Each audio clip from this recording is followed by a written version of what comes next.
Hi అండి, welcome to సాయిస్ kitchen. బాగున్నారండి మీరు? మేమైతే బాగున్నామండి. ఇప్పుడైతే నేను బెల్లంతో గులాబ్ జామున్ చేసి చూపిస్తానండి. దీనికోసం అయితే ఇగుండి ఎంటీఆర్ గులాబ్ జామున్ ప్యాకెట్ అయితే తీసుకున్నానండి. పౌడర్ అయితే ఇప్పుడు ఇది కొల పెట్టుకుందాం అండి, ఎంత ఉందో. ఎన్ని కప్పులు వస్తుందో చూసుకొని దీని ప్రకారం మనం బెల్లం వేసుకోవాలండి.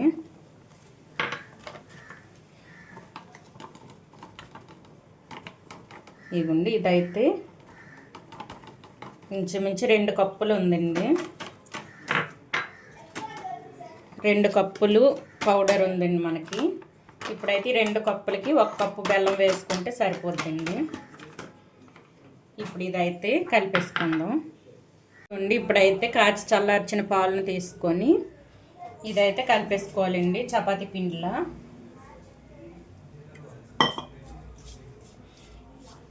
ఇది గ్రామ్స్ లెక్క అయితే 190 గ్రామ్స్ ఉందండి. ఇది మనకి ఈ పౌడర్ అయితే 190 గ్రామ్స్ ఉంది.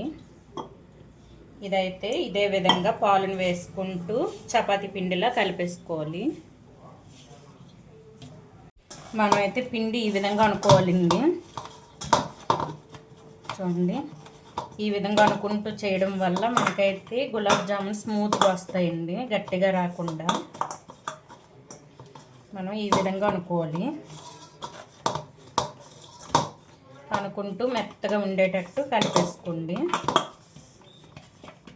పలచగా చేసుకోకండి. చూడండి, ఈ విధంగా ఉండాలండి మనకి పిండి అయితే. ఇప్పుడు ఇది మంచిగా కలిపేసుకొని మూత పెట్టేసుకుందాం. చూడండి, ఈ విధంగా కలిపేసుకొని ఇప్పుడు ఇదైతే మూత పెట్టేసుకుందాం అండి.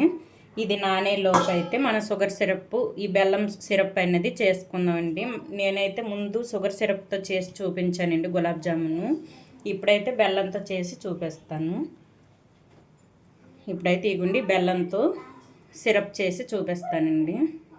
చూడండి, స్టవ్ ఆన్ చేసుకొని ఒక గిన్నె పెట్టేసుకోనండి. ఇప్పుడైతే బెల్లం పాకం తీసుకోవడం కోసం ఇందులో అయితే 1 కప్పు బెల్లంకి 2 కప్పులు వాటర్ వేసుకోండి.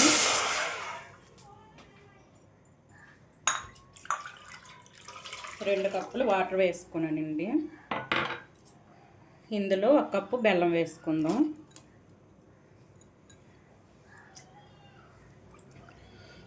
ఇప్పుడు ఇదైతే బాగా కరగాలండి. కరిగిన తర్వాత అయితే ఇది వడకట్టుకుందాం అండి. ఇది బెల్లం మొత్తం కరిగినంత వరకు ఇదైతే ఉంచుకోవాలి స్టవ్ పైన. చూడండి, మనకైతే బెల్లం కరిగిపోయిందండి. ఇప్పుడైతే ఫిల్టర్ చేసుకుందాం.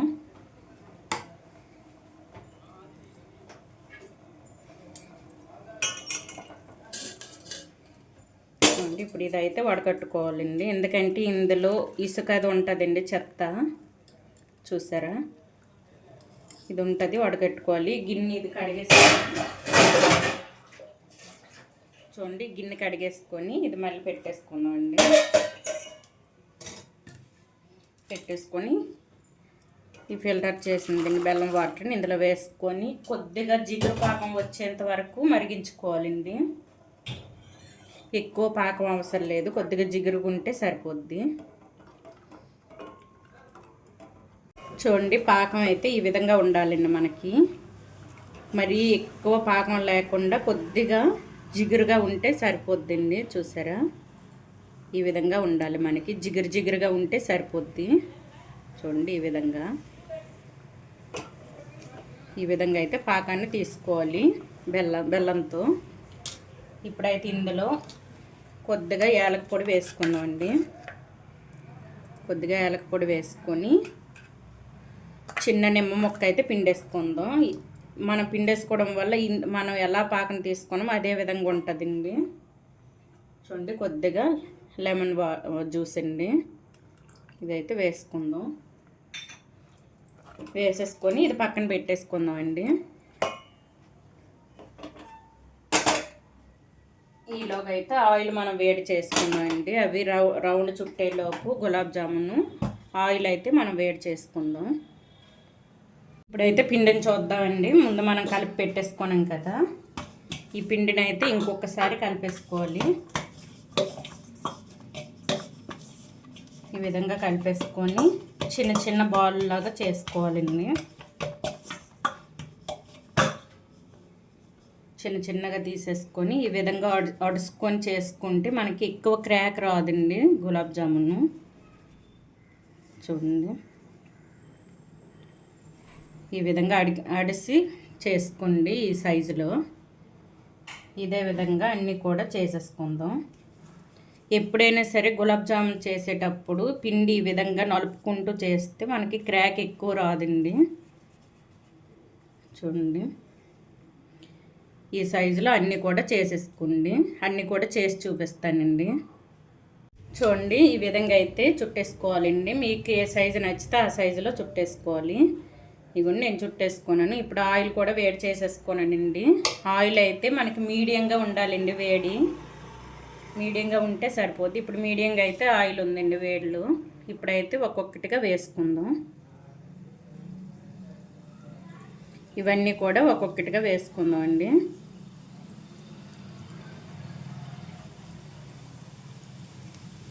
చూడండి, అన్నీ వేసేసుకొని పూర్తిగా మీడియంలో ఉంచేసుకొని రెండు వైపులా కూడా తిప్పుకుంటూ వేయించుకోవాలండి. ఇవి పూర్తిగా మీడియంలోనే ఉంచేసుకోవాలి. హైలో పెట్టారంటే లోపల మనకి ఉడకదు, బయటన మాడిపోద్దండి. అందుకోసం ఈ విధంగా రెండు వైపులే తిప్పుకుంటూ వేయించుకోవాలి. ఫ్లేమ్ పూర్తిగా మీడియంలోనే ఉంచేసుకొని వేయించుకోండి. మంచి గోల్డెన్ కలర్ వచ్చేంత వరకు వేయించుకోవాలండి. చూడండి, మనకైతే మంచి గోల్డెన్ కలర్ వచ్చిందండి. ఇప్పుడైతే స్టవ్ను ఆఫ్ చేసేసుకొని ప్లేట్లో వేసుకుందాం. ఇది ప్లేట్లో వేసుకొని ముందుగా మనం బెల్లం పాకం తీసి ఉంచేసుకున్నాం కదండి, అందులో వేసుకోవాలి. చూడండి, క్రాక్స్ ఎక్కడ అంత ఎక్కువ రాలేదు. చూడండి, ఒకటో రెండు వచ్చాయి, నీట్గా వచ్చాయి. పిండిని అయితే ఈ విధంగా కలిపేసుకుంటే మీకు ఎక్కువ క్రాక్స్ రావండి, అక్కడొక్కడ వస్తాయి. చూడండి, ప్లేట్లో తీసేసుకొని బెల్లం పాకంలో వేసేసుకోవడం అండి. ఎంతో ఈజీగా చేసుకోవచ్చు. ఇప్పుడైతే బెల్లం పాకంలో వేసుకుందాం. చూడండి, బెల్లం పాకం అయితే కొద్దిగా గోరువెచ్చగా ఉండాలండి. మనకి గోరువెచ్చగా ఉండేటప్పుడే వేసుకోవాలి. చూసారా, మనం నిమ్మరసం వేయడం వల్ల మనం ఎలా పాకం తీసామో అదే విధంగా ఉందండి. ఇప్పుడైతే ఈ గులాబ్ జామున్స్ వేసుకుందాం.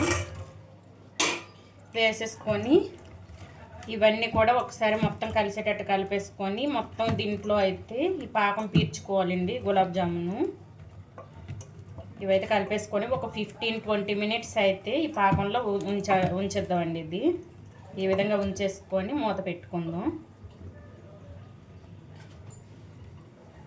చూడండి, ఇప్పుడైతే ఒక 15 మినిట్స్ తర్వాత చూపిస్తానండి. ఇదైతే పాకం లాగే ఇది పీల్చుకుంటుంది కదండి గులాబ్ జామును. అప్పుడైతే చూపిస్తాను. ఇప్పుడు మూత పెట్టి ఒక 15 మినిట్స్ వరకు మూత పెట్టి ఉంచేసుకుందాం.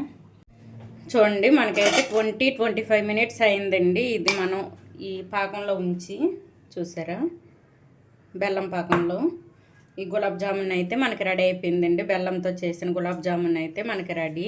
మనం ఎక్కువ షుగర్తో చేసుకుంటాం కదండి, బెల్లంతో కూడా ఈ విధంగా ట్రై చేయండి, బాగుంటాయి ఇవి. ఎందుకంటే నేను 20 మినిట్స్ ఉంచాను. నేను షుగర్తో కూడా చేశానండి కొద్దిగా, అవి కూడా చూపిస్తాను. చూడండి, షుగర్తో కూడా చేసినవండి ఇవి బెల్లంతో ఈ షుగర్తో చేసినవండి. చూసారా, రెండు ఒకేలా ఉన్నాయి, కానీ ఇది బెల్లంతో చేసాం కదా, ఇది ఎక్కువ పీల్చుకోలేదండి. చూడండి, ఈ విధంగా ఉంటాయి. షుగర్తో చేసినవి ఇలాగ ఉంటాయండి, స్మూత్గా ఉంటాయి. చూసారా, ఇవైతే షుగర్తో చేసినవి, ఇవి బెల్లంతో చేసినవండి. ఈ రెండు కూడా ఇప్పుడు చేసుకున్నాను. ఈ విధంగా అయితే బెల్లంతో కూడా చేసుకోండి గులాబ్ జామున్. చాలా టేస్టీగా ఉంటాయండి. పిల్లలకి మనం షుగర్తో పెట్టే కంటే ఈ విధంగా బెల్లంతో తయారు చేసుకొని పెట్టండి. ఇది హెల్దీ కోడింగ్ అండి. మనం బెల్లంతో చేసి గులాబ్ జామున్ ఇస్తే షుగర్తో కంటే బెల్లంతో చేసినవే ఎక్కువ హెల్దీ అండి. ఇదైతే చూడండి, షుగర్ మొత్తం పీల్చేసుకుంది. అంటే ఎక్కువ ఇందులో షుగర్ ఉంటుంది. షుగర్ వస్తువులు ఎక్కువ పెట్టకండి పిల్లలకి. ఇలా బెల్లంతో పెట్టండి. చూసారు, ఎక్కువ ఇది పీల్చుకోలేదు కూడా. అందుకు ఈ విధంగా బెల్లంతో చేసి గులాబ్ జామున్ అయితే ఈ విధంగా కూడా ట్రై చేయండి పిల్లలకి పెట్టడం. ఈ విధంగా చేసుకోండి. ఈ బెల్లంతో చేసిన గులాబ్ జామున్ రెసిపీ కనుక మీకు నచ్చినట్లయితే అండి లైక్ చేయండి, షేర్ చేయండి, నా ఛానల్ను సబ్స్క్రైబ్ చేసుకోండి. ఓకే, బాయ్ అండి.